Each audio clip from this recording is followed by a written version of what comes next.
I want to tell you that under the doctrine of separation of powers, checks and balances, it is the sole responsibility of opposition to keep checks and balances on the government. That which the government is not doing right, it is the work of the opposition to provide and offer solution, to talk about it so that it is in the public domain.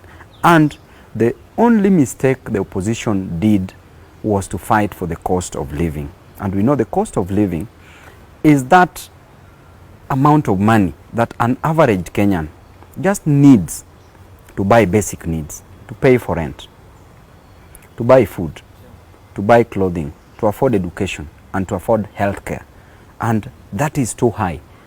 So as opposition, if dialogue fails, and the way it has failed, then the most appropriate avenue to follow always is the streets, which is enshrined in the Constitution of Kenya.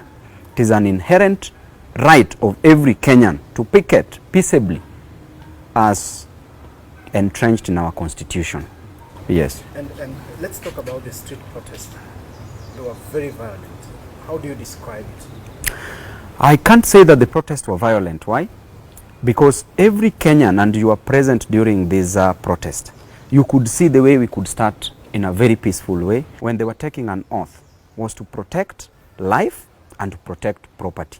This government seems more interested in protection of property more than protection of life. Those property shall be enjoyed by the lives, not enjoyed by any other thing, but they are being protected for the lives. Therefore, protection of life is the fundamental right of the government instead of taking life. Look at, for example, the expressway, where the flower pots were more important than the lives that were being lost. You cannot kill citizens that you're supposed to take care of in the name of protecting a flower pot.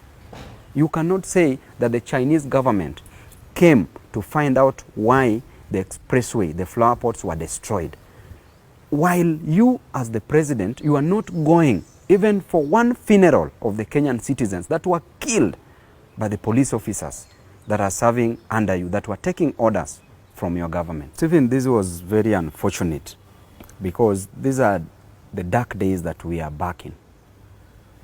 I went to Mombasa for a meeting, a parliamentary meeting together with Nairobi members of parliament. Coming back at around 9 p.m., I was approached by 8 guys, the DCI officers from the DCI headquarters. What were they saying? That I'm being required to go and record a statement. I asked them over what? They told me I will know mbele. Then, with the 8 people I could not manage, I was just alone. Decided to get into one of their vehicles, a Subaru, which was driven from the airport to town, from town to TRM. That is where they changed the number plate. When we reached there, they were changing the number plate there. So they handcuffed me from the airport. After that, put me in the Subaru, and then they drove towards Thika Road. And then after that, at some particular point, they went towards Kamiti. They were going around. So we reached Mwea in Kirinyaga at around 2 a.m. And I didn't know where I was because clearly it was in the dark until I was informed that I was at Mwea the previous day when I was in the police cell. I didn't know where I was. So having been bungled in the car, driven to Mwea in a police cell, in handcuffs, actually along the way from TRM, they blindfolded me. When I saw that, when I asked them, where are we going towards Kamiti? So they blindfolded me because for sure I knew that these people probably wanted to kill me. So I told them there is no need of going far. Why don't you just finish me now? There is no need of going far because you have everything you want to finish me. So there is no need of driving me around. Just finish me now. After that particular moment, they decided to blindfold me. Drove me all the way to where we were going. And the following day, that's when I knew that I was at Mwea, when I asked one of the police officers at the station who came in the morning in my police cell. In Communicado, they didn't want me to communicate with my family, with my advocates. They didn't even bring me food. And it was very, very shameful because why do you need to punish me just for fighting for Kenyans? Is it only me? Will you punish all the Kenyans who are fighting for other Kenyans? Will you punish all the leaders who are fighting for all other Kenyans? So Leto, for 3 good days, I went without food. I went without water. I was only praying, and I was asking myself, what am I doing in a police cell? From a presidential campaign to a police cell. What was I doing there alone? And I could not communicate to anybody, just sleeping on the floor. And the floor was also very cold, and the previous day I was not feeling well. So it was clear that we are back in the dark days. What was ringing in my mind is that Kenya has had presidents. They've come and they've gone. We had Kenyatta, he came and he went. We had Moi, he came and he went. We had Kibaki, he came and he went. All those 3 presidents died. We had Uhuru, came and went. And we have Ruto, he will come and he will go. So I don't see the need of him being reminded to lower the cost of living is a problem that somebody should be punished. That energy that they are using, all that energy they are using, and the resources, the public money they are using to arrest us, the fuel they are wasting, the movements they are making, all that resources, why can't they divert all that resources to Lamu, where people are being killed? To other areas where there are cattle rustlers, why can't they divert all those energies there? Government should let opposition do its work. We were not going after anybody. We are just fighting for the cost of living to be lowered, of which if they just lowered the cost of living, there would be no protest, and they were using too much force on us.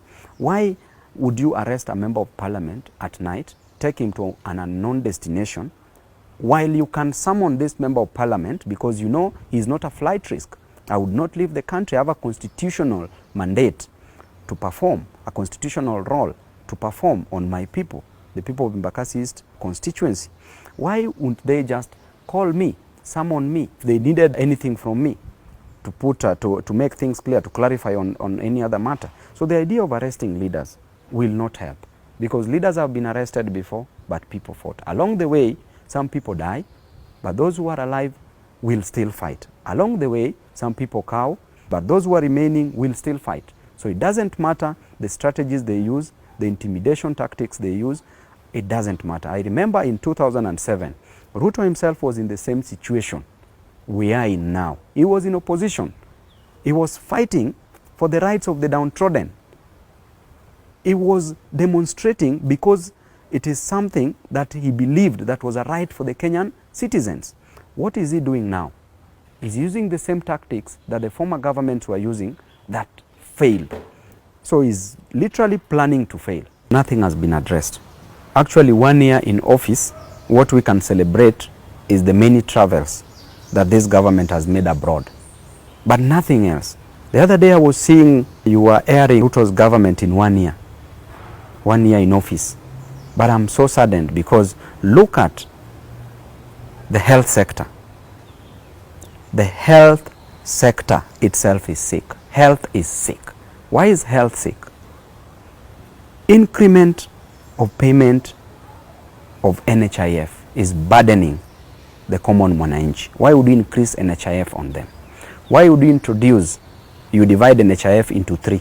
That is the Social Health Insurance Fund, and you say that after dividing that into 3, then the Social Health Insurance Fund shall be managed by a private sector. So you literally saying as a president that public fund should be managed by private individuals. That is completely out. The primary health sector, number 2. And the third one is the emergency and the chronic funds. With these 3, you are literally increasing the administrative cost. When you increase the administrative cost, what are you doing to the government? You are overburdening the common mwananchi, because that is a recurrent expenditure, cannot lead to growth of an economy. Number 2, in the education sector, it is so sad, Stephen Leto, it is so sad.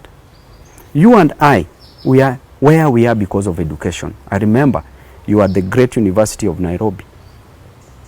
You are who you are as Leto because of education. Why not for education, you would have not come to Nairobi. Why not for education, I would not be a member of parliament. Why not for education? Even Ruto himself, who was a beneficiary of boom, would not be where he is today. Rigathi would not be where he is today. And I can tell you for sure that during Moi's time, there used to be boom, where they were getting free funding for university. All the students who qualified for university were being admitted at 100%. They were getting boom, they were getting loans. During Kibaki's time, there was introduction of the HELB, the Higher Education Loans Board, where people were getting help, and there was also bursaries, and there was also extra loans in addition to that. During Uhuru's time, HELB was maintained. During these three regimes, there was 100% transition. Students were moving from high school in tunes of hundreds of thousands, joining university to pursue education. During Ruto's time is the only time where students are not joining university. There is no difference between a student who scored an A with a student who scored an E, because the student who scored an A cannot proceed because they cannot afford university fees. During Ruto's time is the only period where hundreds of thousands of students cannot join university. We are killing the education sector in this country, and we know the role of education in the economic growth of a nation by provision of skilled laborers. And in any place you go to in agriculture, there are skilled laborers. In health, there are skilled laborers. In the industries, there are skilled laborers. In every other place, there are skilled laborers. You are expecting, Leto, where you come from in Narok, where I come from in Kisumu, Nyalenda, you expect a parent who is selling vegetables, the mama mboga, the boda rider, the person who wakes up in the morning to go from Jengo. You expect that person, Leto, to part with 300,000 per year to pay for a social science course, the minimum cost. For 4 years, that person should part with 1.2 million Kenya shillings. You expect a mama mboga who makes a profit of 50 shillings per day, or even 100 shillings only. In a month, that is only 3,000 Kenya shillings. In a whole year, 3,000 by 12 is 36,000 Kenya shillings. So 36,000 Kenya shillings as a profit. Where will you get 1.2 million to pay for 4 years? Stephen Leto, this is quite unfortunate. We are killing the education in this nation, an education that has made Ruto who he is, education that has made Rigathi who he is, education that has made Stephen Leto and Babu Owino who they are. So I can say that we've destroyed completely education in this country. Then we go to agriculture. Today, if you go to the universities, you will find the students are not in a position to join. We are told that there are only 45,000 students who will benefit, who will be given scholarship. And of these 45,000 students, Leto, there is no money for accommodation. How will they get it? While HELB used to provide for that. They used to get money from HELB. They pay a fee. The little amount remaining, they used to buy food. They get accommodation. Where will they get food? How will they move from their villages to town? So literally, we've just said that we don't want an educated nation. In agriculture, we are being told that fertilizer is being subsidized. My brother, as you subsidize fertilizer and you increase the tax on fuel, if you increase the tax on fuel, anything that is capable of being transported, the value will increase. So therefore, even the cost of transporting fertilizer from one destination to the other, the value increases. And if the value increases, that farmer will ensure that that cost, the farmer will get it back from the farm produce. So which means that there's nothing, you are doing a zero work. So by the end of the day, you will increase the fuel cost, you increase the cost of transport, and you lie to Kenyans that you're subsidizing the cost of fertilizer. But by the end of the day, the farm produce, that flour, that maize cost will still be high. So you are not solving the cost of living. So by the end of the day, I'm a disappointed man on Ruto, a person who is educated, who is a doctor, who has advanced his education, who does not value the importance of education, having known that it is education that has brought him where he is. A person who was a minister for agriculture, having known the worth and the importance of agriculture, who walks in a farm to take photos with maize that is not ripe for harvest and telling us that this is the direction. Yes, farming is the direction, but why destroy that farming if we know that the cost of those food that is being produced will not go down?